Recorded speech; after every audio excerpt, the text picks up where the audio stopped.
we continue with It All Starts with the Building You Bought with Greg Pinio. About 30 days into your ownership of this property, very likely there will be a change of the guard. Several of your tenants that you've inherited will now be leaving onto higher pastures and greener grass, as it were. And it's now going to be your job to fill that space with your hand-picked tenants. Now let's talk for a moment of how we go about that process. Remember that what people can't live without is romance. And so in your advertising of this building, you're going to be underlining those principles of romance. The number one question I get asked when somebody calls about a rental unit is, does it have hardwood floors?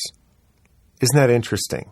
Well, when I'm out there buying buildings, of course, I'm extremely aware of that market condition, as it were. I would love to be buying buildings with hardwood floors because my marketing is going to require that in the future. You will be explaining carpets away for the rest of your life. So I'm trying to buy buildings that fit the picture of what I can sell. And of course, you've done that. You've listened to our stuff before you went and bought your building. You've studied Wisdom for Wealth, and now you've bought this building with hardwood floors. And so in your advertising of that building, you're going to underline that, this is the great location that we have. Wonderful location. How many blocks to this? How many blocks to that? Hardwood floors. Hopefully, all of the romantic features that you would want to have in that building are what's going to be in your advertisement. Now, what I do, and I think it's incredibly efficient, is that in my advertising and in my signs, the phone number that's on those signs goes directly to an outgoing message that when that phone rings once, you would hear something like this. Hi. My name's Greg Pinio, and thank you for calling about the building at XYZ such and such a street. I'm excited to tell you all about it. Let me tell you that first, it's about 1,100 square feet. 1 bedroom, 1 bath. It has a living room just about the size of a handball court with gorgeous hardwood floors, cove ceilings, leaded glass windows, a formal dining room, 5 walk-in closets, beautiful mahogany woodwork, old world charm personified. Absolutely incredible. We have off-street parking for sale for about $85 a month. We have storage rooms available for your use in the basement that are only $50 a month if you live there. They're approximately 5 by 10, 8 foot tall. They all have power, pull, chain, and light. We have laundry facilities at that particular location for your convenience. And if you would drive by this building, first and foremost, preview its location for me, that would be appreciated. Then, if you would like to see the inside of that building, here is my direct cell phone number that you could call me between the hours of 6 in the morning and 10 at night, and I will answer that phone, and right then and there, we will make an appointment to get you into that building. I'm excited to meet you and show you this location. It's something that I know that once you see it, you'll just want to live there. Thanks again for your call, and I'll look forward to your call on my cell phone. The reason I put that on an outgoing message tape is that in a weekend, when you get highly desirable buildings where a unit becomes available, you may get 200 phone calls. I don't want to say everything I just said 200 times in a weekend. I want them to hear it. I want them to go buy the building. I've told them everything there is to know about the building. I've told them the price of the building. I've told them my criterion as it relates to first and last month's rent, security deposits. I've told them my policy on pets. I've told them that I don't accept smoking. I've told them everything that they may need to know to pre-qualify themselves. After they've driven by the building, I give them the opportunity to call me and set up an appointment. When they call me, the first question I ask is, I'm assuming you have been by the building. If they say, no, we haven't, we just listened to the tape, I say, I don't make appointments to show units until you've been by the building. Once you've been by it, driven around it, looked at it, at that point, if this is a building you are excited about living in with everything you've seen so far, then you call me and then I will meet you there. When they call to make that appointment, something that's very, very important is you set up a time and make sure that you have their phone number. Home phone number, cell phone number, and work phone number. Why? Simple. People tend to show up for that appointment when you have all of their numbers. If you don't get those numbers, there's a certain part of the population that has no problem just blowing off that appointment. And because my time is very valuable, I try to increase the odds that they actually will show up. Okay? So, advertising your building. One more thing that we do is in front of all of our buildings, we have a sign out front with that phone number that goes to the outgoing message tape. Another thing we do is we have a permanent sign post with a flyer box at each of our rental locations so that when a unit comes available in that building, we print out 100 flyers with a nice color picture, a little floor plan of the unit on the flyer, and all of the details about that unit are on the flyer in the flyer box. Why? Because there's people that live all around that building that are just going to walk by and see it and go, oh my gosh, this is much better than where I'm living a block away. I think I want to live here instead. As soon as you get notice, I mean the day you get notice, that sign is up and those flyers are up. I don't start running ads in the newspaper until the middle of the month. Very likely in these incredibly romantic locations, I will rent that unit just from the sign out front and the flyer, because what you find is that people, when they're out looking for rentals, what they do, instead of grab the newspaper, they just go to the area that they want to live in and they start driving around in that area. And there's your sign and there's your flyer box and there it is. I can't tell you how many calls I get on my cell phone from somebody saying, I'm sitting out front of your building. Well, of course, now I know they've been by it, right?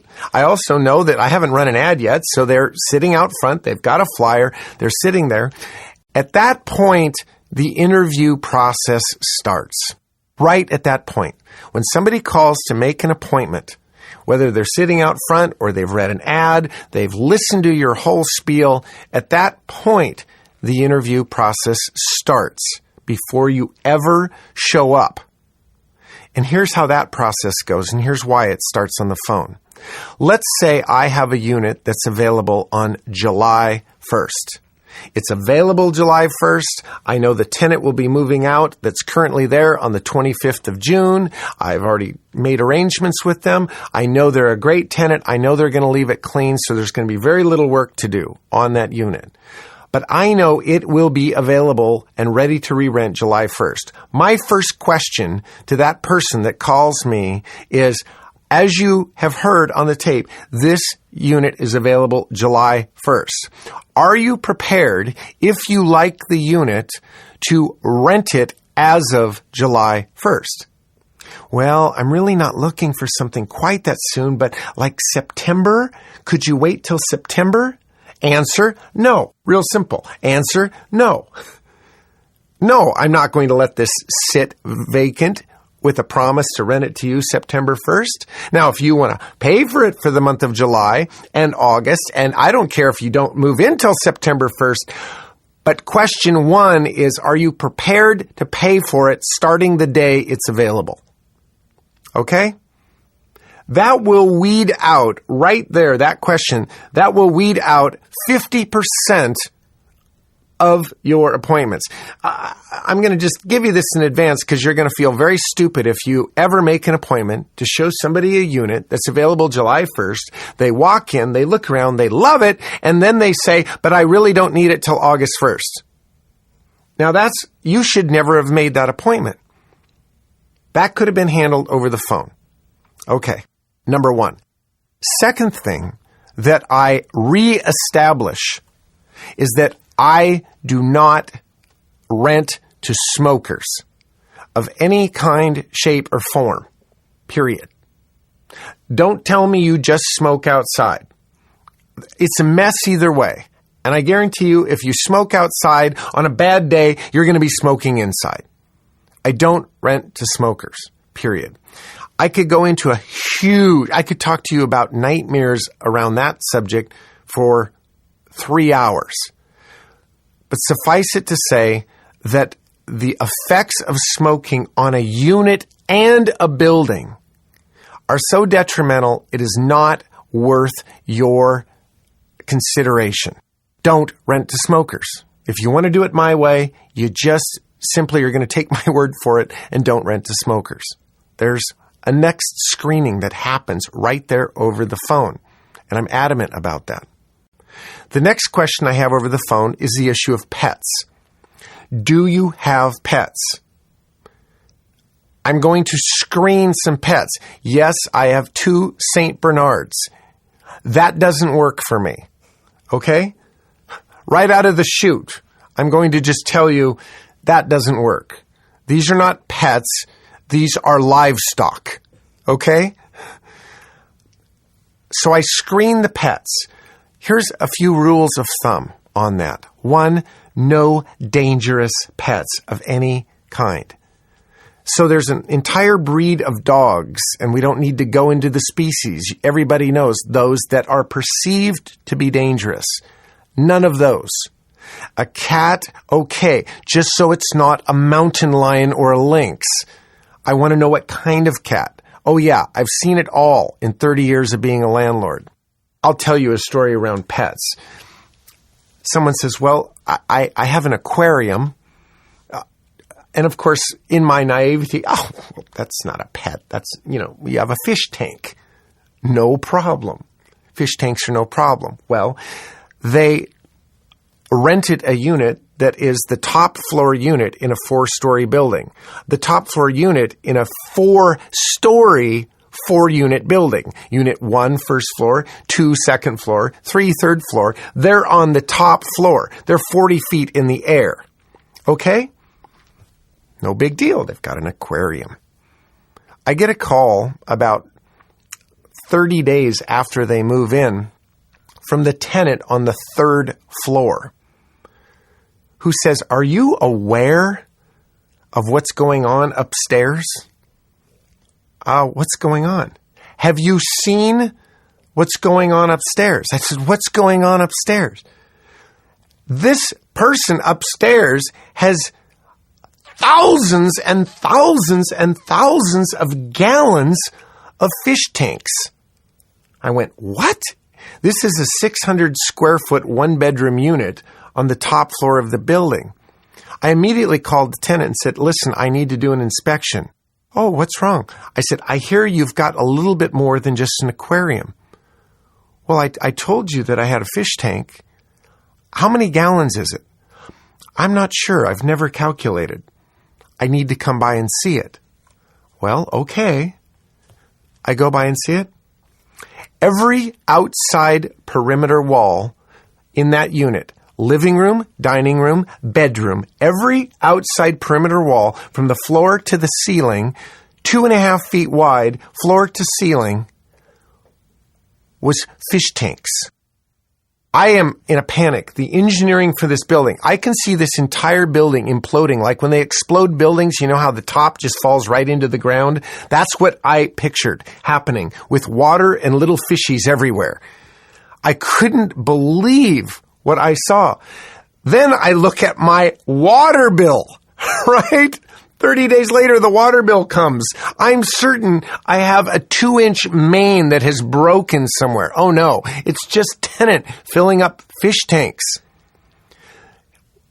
what he did as a side job is he raised fish.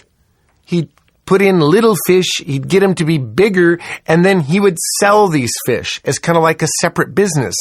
Thousands and thousands and thousands and thousands of fish going up 3 flights of stairs. I'm thinking, how did this happen? Well, needless to say, we had to adjust that problem quickly.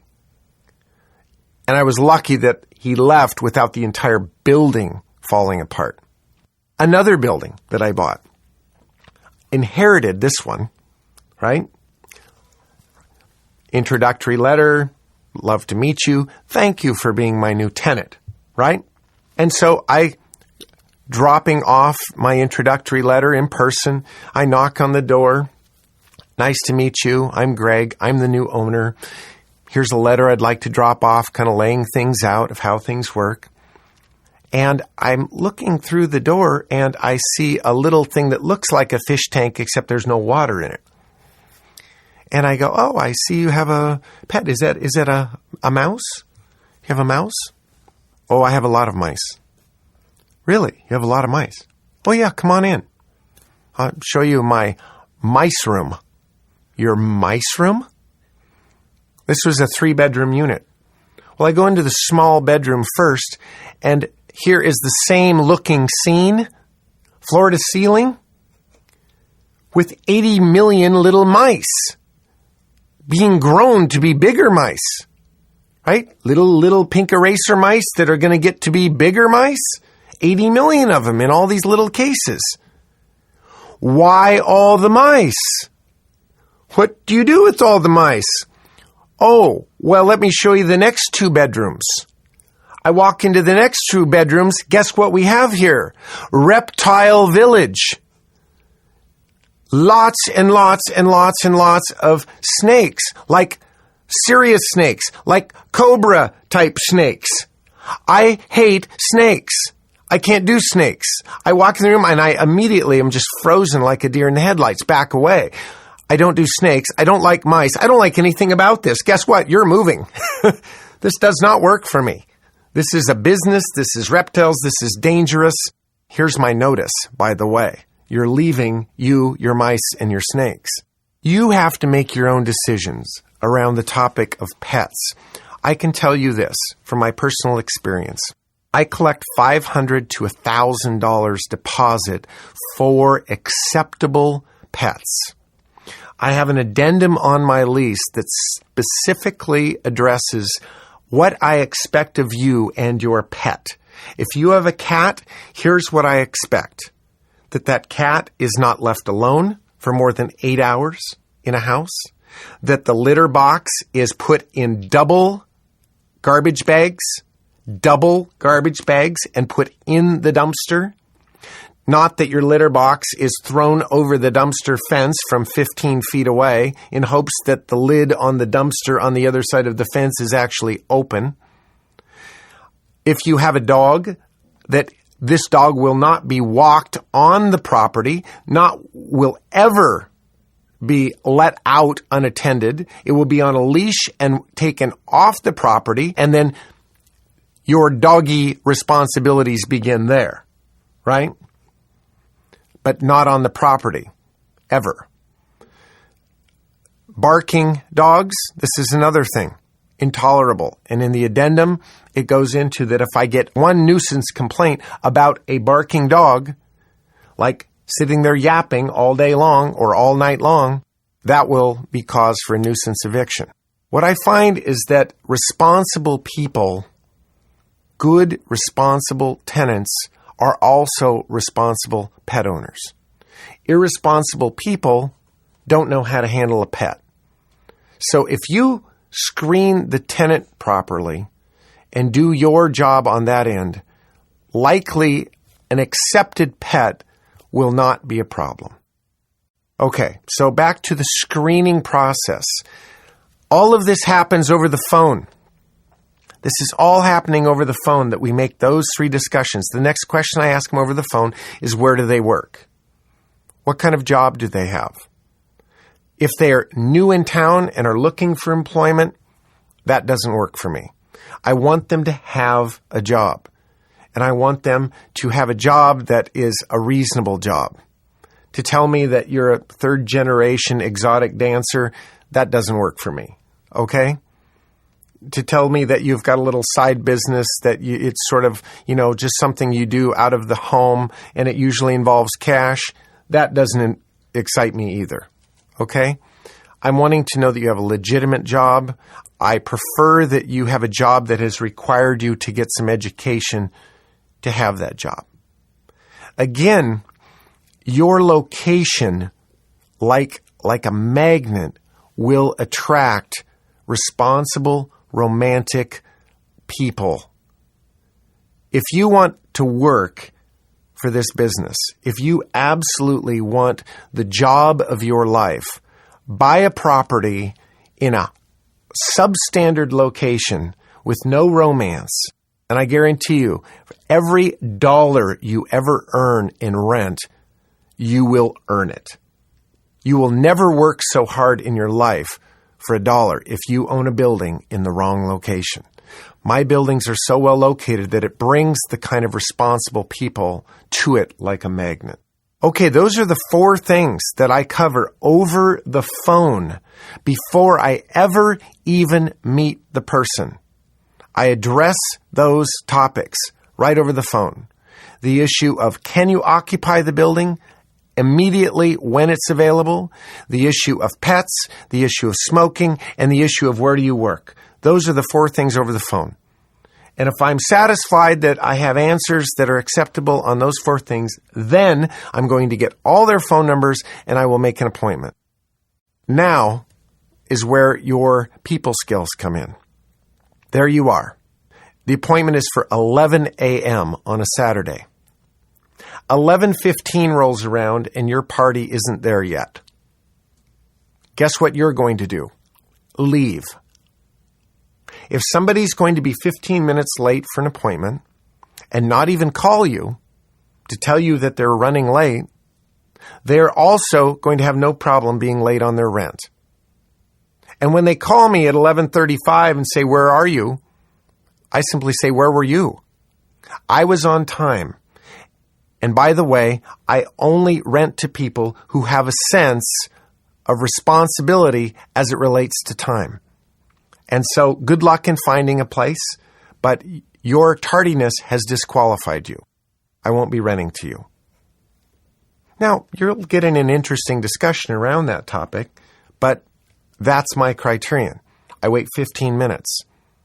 If you haven't called and told me that you're running late or I'm in an accident or there's a traffic jam or something, because again, when I make that appointment, I say, here is my cell phone number. If anything comes up that you can't be on time, be sure to call me because my time is very valuable. Do you see how I'm setting an expectation right out of the chute? This is the way I run my business. If you're not going to be a part of that program, you're not going to be a part of what I do. Period. End of story. Certain things in property management, as I'm the owner of the building and this is my business, it certainly is my way or the highway. And right out of the chute, sometimes the best tenants are the ones you don't rent to. You realize that? It's like some of the best acquisitions you'll ever have in your life are the ones you don't do. Same thing here. But let's say they show up on time and they come rolling up, in a VW van that's blowing oil and sputtering with stickers all over the thing top to bottom. And they get out of their car and they look like something that just rolled off the San Francisco 1965 strip. You are going to make a judgment call right then and there. They may be Mother Teresa and company, but you need to ask yourself, do you want this van parked in front of your romantic building for the next year or two? Is that the impression you want to make? Is this what you want the rest of your tenants to have to look at? You're going to make certain judgment calls right up front. Now, we all know that you can't disqualify a person based on certain things, right? race, religion, sexual preference, etc. We all know that. But you are going to make judgments around what you see. First being tardiness, or are they on time? Second, what does their physical appearance look like? Are they clean? Do they smell? Do you think that they've taken a shower in the last week? I'm very aware of those things. If they drive up in a car and there's a foot of crap on the dashboard and beer cans up to the passenger seat level on the side, done. Absolutely done. Am I going to courteously walk them through the unit? Sure. Then I'm going to hand them a tenant application. And what I've really just told them is that I'm not going to be renting to them. I will find something on their application where I can legally disqualify them. But I don't care what their application says. What I've seen is going to supersede anything that I see in writing. I have seen not neat and tidy and organized. I want to see someone pull up cleanly dressed in a clean vehicle without a whole bunch of dents on it. I mean, I'm not talking it has to be new, but I'm talking it has to be clean and neat and organized and look like they care about their vehicle. A vehicle is simply a subset of where you live. If your vehicle's trashed, I guarantee you where you live is trashed. You are what you are, period. You know, you've heard the saying, wherever you are, there you are. Well, certain things can't change in people. And I've never seen somebody that their car is trashed and their home's immaculate. That doesn't happen. Okay? So, I'm making judgment calls right out of the chute. Then the next thing, do they look me in the eye when they talk to me? When I'm asking them questions and discoursing with them, what are their people skills like? Do they look me in the eye? Are they professional? Did they show up with a resume of sorts, with rental references? If they do, that kind of impresses me. Do I ask them to bring that with them? No, I don't ask them on purpose to see if they're proactive in doing that on their own. That says something about their personality. All right? Who are they with?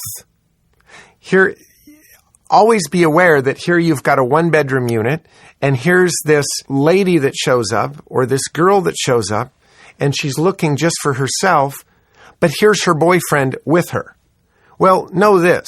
You're not going to have one tenant. You're going to have two. Whether he's on the lease or not, he's still going to be there 99% of the time, using your water, your sewer, your garbage, etc.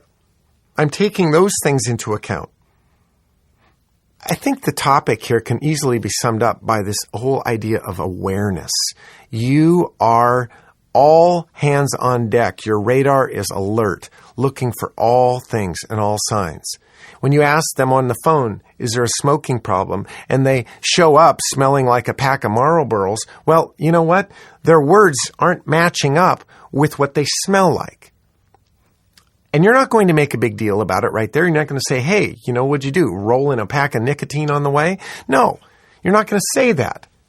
You are, though, taking note.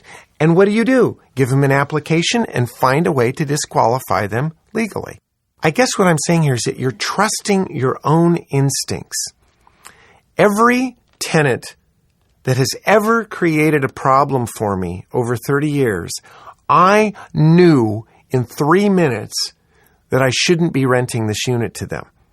Well, in my early years, you know, when you really feel a need to fill that building and, oh, the pressure of cash flow and, geez, I've got a payment due. He's got cash. He's got cash. You know, take the cash. Guess what? Don't take the cash. But I know that pressure. I know that feeling. And yet I'm telling you, trust all of your instincts. And then back up what you think is a good decision with paperwork. I'm going to make 90% of my decision based on what I see, what my instincts are. And then if I think I'm right, if I think I've got a good tenant and they want this unit, then I'm going to have them fill out an application.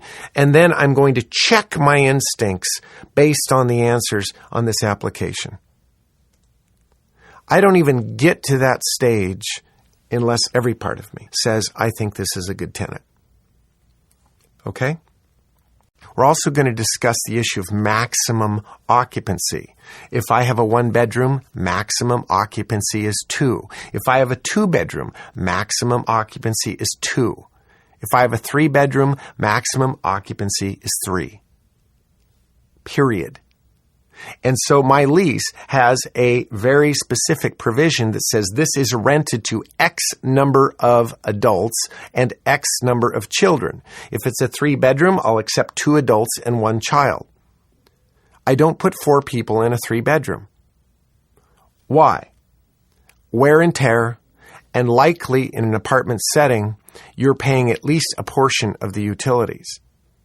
So you have to realize that your very, very best rental is, of course, right tight to the city, the major city of your choice, in a romantic area, and the very best rental you could possibly buy would be an 800 square foot, 2-bedroom, 2-bath unit with hardwood floors and incredible romance. Why? Maximum rent per square foot is your objective. This is the management game. Price per square foot. Because remember, you're going to have to maintain this building. And that 2-bedroom, 2-bath unit allows you to rent to 2 adult individuals, whether they're married or not, who can essentially have their own 1-bedroom suite, if you will, and their own bathroom.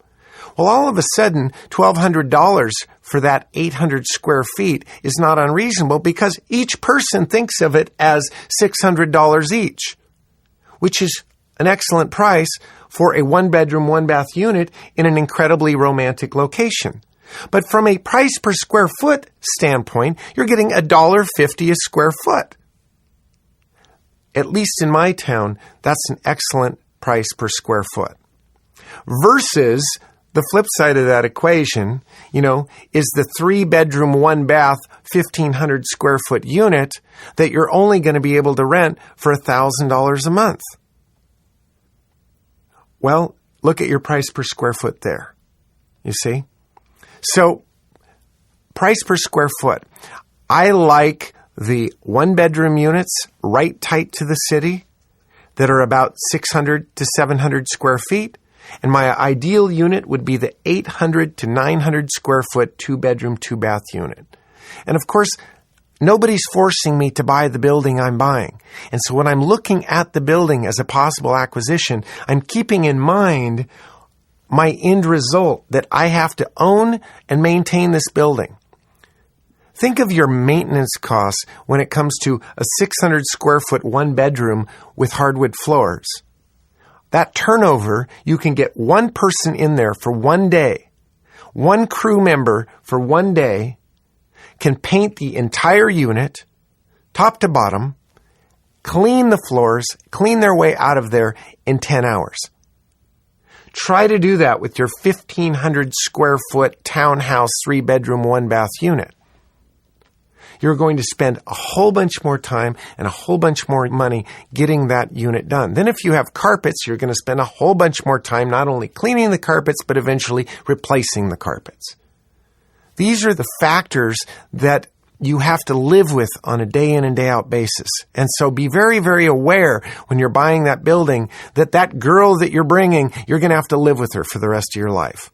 So make sure that what you're buying is something you can live with for the rest of your life. Okay?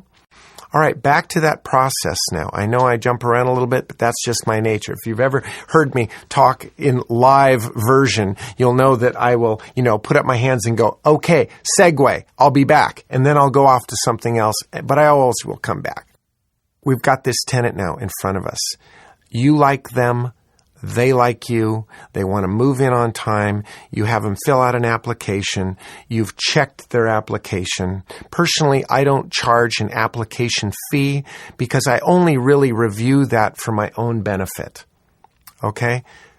Then the next step of this process is the walk-in. I sign the rental agreement. I collect my first month's rent, my last month's rent, all appropriate deposits.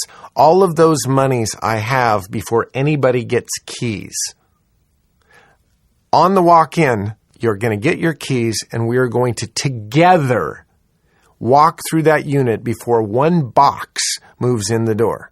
And that walk-in is imperative.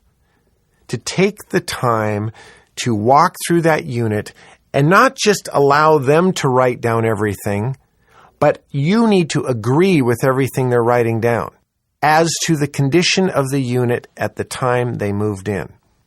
This becomes your roadmap for the walk-out. Okay? So the walk-in needs to be done thoroughly and correctly, and it needs to be signed by all parties that we agree that this was the condition of the unit when you moved in.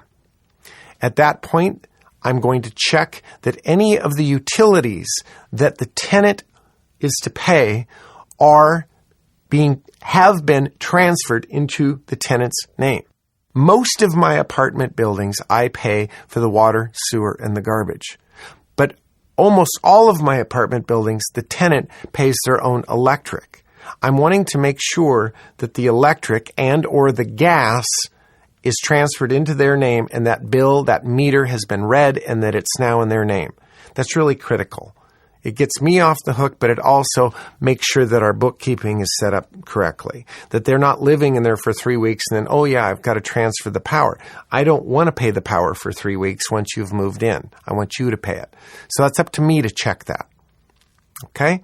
So now the walk-in has been done, they've been given the keys, on they go. About 3 days after they move in, I am by the building doing a check because moving in and moving out are real hard on the building. I also talked to them about the issue of dumpster and recycle as it relates to the moving in, moving out process. That this dumpster is for common, everyday, ordinary garbage and recycle. That your 75 moving boxes that are now empty don't get thrown in the recycle dumpster. It overloads it. That's not what it's for. It's for everyday use, that you need to take your boxes, break them down, and take them to a recycle center. Just like when somebody moves out and they decide that they don't want that couch anymore, stuffing it in my garbage dumpster is not acceptable.